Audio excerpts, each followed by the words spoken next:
Hello అండి, అందరికీ hi. ఈరోజు నేనైతే అలసందలు దోసకాయ కర్రీ అయితే చేస్తున్నానండి. సో దాని గురించి నేను 2 కేజీలు ఆనియన్స్ అయితే కట్ చేసాను, వేయిస్తున్నాను. చూడండి ఫ్రెండ్స్, ఇది నేను ఎక్కువ ప్రాసెస్ కాబట్టి నేను సగం వీడియో మాత్రమే తీయగలుగుతున్నాను. సో మీకు ఒకసారి చూపిద్దామని, మీరు కూడా ట్రై చేస్తారని చూపిస్తున్నాను ఫ్రెండ్స్.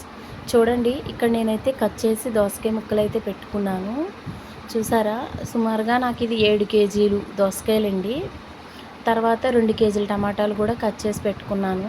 మనకు ఆనియన్స్ అయితే వేగిపోతున్నాయి కదండి. చూడండి, ఇలా రెడ్ కలర్ వచ్చేంత వరకు మనం వేపుకోవాలండి, లేదంటే పెద్ద మంట పెడితే మాడిపోతాయండి. బ్రౌన్ కలర్ వచ్చేంత వరకు వేపుకోవాలి. చూడండి, నేను 1 స్పూన్ అయితే అల్లం పేస్ట్ అయితే వేసుకున్నాను. అల్లం పేస్ట్ వేసుకున్నాక అది పచ్చివాసన పోయేంత వరకు కూడా వేపుకోవాలండి. చూసారా, వేగిపోయినాయి.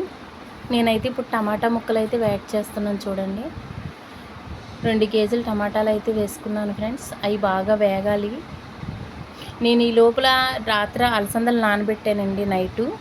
అవి నేను బయట కుక్కర్ మీద పెట్టాను. సో అలసందలు మీకు ఇంకా చూపించలేదు కాబట్టి అవి ఉడికినాక నేను మీకు చూపిస్తాను. చూడండి, దోసకాయ ముక్కలండి కట్ చేసుకునేవి. మనం దోసకాయ చాలా రకాలుగా వండుకుంటాము. సో నేను కూడా ఈ కాంబినేషన్ బాగుంటుందని ట్రై చేద్దామని చేశాను, కానీ టేస్ట్ కూడా చాలా బాగా కుదిరిందండి. చూసారా, మగ్గిపోయింది. అందులోని ఉప్పు, కారం, పసుపు వేసుకుంటున్నాను ఫ్రెండ్స్. చూడండి, ఇంకా నేను అందులో ఇంకా ఏ మసాలా కూడా ఇంకా యాడ్ చేయలేదు. ఎందుకంటే ఈ కర్రీ అనేది మనకి దగ్గరగా మగ్గిపోయిన తర్వాత చేయాలండి.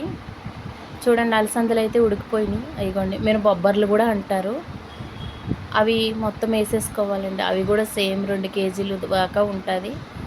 చూడండి, గరం మసాలా కూడా యాడ్ చేస్తున్నాను. ఇదిగోండి, ఇదే గరం మసాలా. వాటర్ పోసానండి కొద్దిగా. గరం మసాలా అనేది వేసుకుంటున్నాను. ఫ్రెండ్స్, మీకు నచ్చితే కనుక తప్పకుండా లైక్ చేసి, షేర్ చేసి, తప్పకుండా సబ్స్క్రైబ్ అయితే చేయండి ఫ్రెండ్స్. ఇది చాలా కష్టంతో చేసే కుకింగ్ కాబట్టి నేను ఒకసారి మీకు చూపిద్దామని చేస్తున్నాను మీకు. చూడండి, కొద్దిగా వీడియో అయితే తీసేదాన్ని, కానీ ఇది చాలా పెద్ద లాంగ్ వీడియో.